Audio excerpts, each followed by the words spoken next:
Naglatag ng plano si Senador Bam Aquino na makapagpatayo ng 26,000 na bagong silid-aralan sa taong 2026 sa tulong ng gobyerno at pribadong sektor. Layunin nitong wakasan ang school shifts na nagiging dahilan kung bakit madaling araw pa lamang ay bumabiyahe na ang mga estudyante pagpasok sa eskwelahan. Kabilang sa pangunahing estratehiya ang repurposing ng mga binakanteng Pogo Hub, hindi na ginagamit na BPO offices at mga nagsarang pribadong paaralan. So kung meron po kayong mga building na tingin po ninyo pwede pong magamit, no? Mga private school na nagsara, baka may mga lumang pogo dyan na wala ng tao, no? Hindi ko alam, no? Baka may mga building po dyan na pwedeng outright bilhin, pwede rin po yun. We've included that in the special provision as another modality. Sa pagdinig ng Senate Committee on Basic Education, ibinunyag ang kakulangan na 165,000 classrooms lalo na sa Cavite at Metro Manila.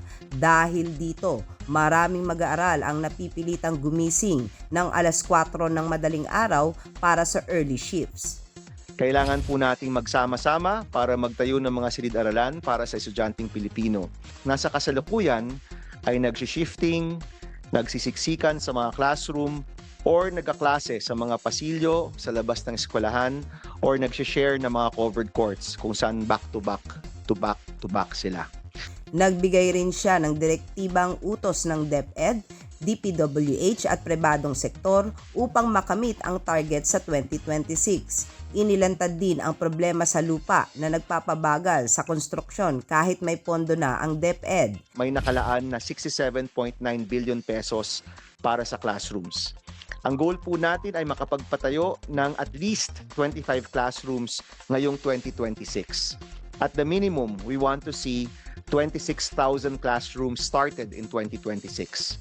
Pinag-aaralan ngayon ang paggamit ng mga kinumpiskang ari-arian ng gobyerno tulad ng dating Pogo Hubs bilang agarang pasilidad sa edukasyon. Hinimok niya ang mga ahensya na pabilisin ang legal na proseso na kasalukuyang umaabot ng 3 taon kada silid-aralan.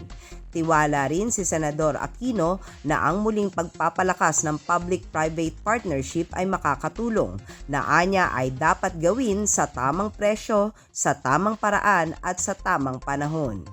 Binigyang babala niya na ang 2026 ang magiging critical turning point at hinimok ang lahat na huwag palampasin ang oportunidad upang tuluyang tugunan ang krisis sa edukasyon. Ako po ang inyong kaibigan Clarissa de Guzman para sa Balitang Unang Sigaw.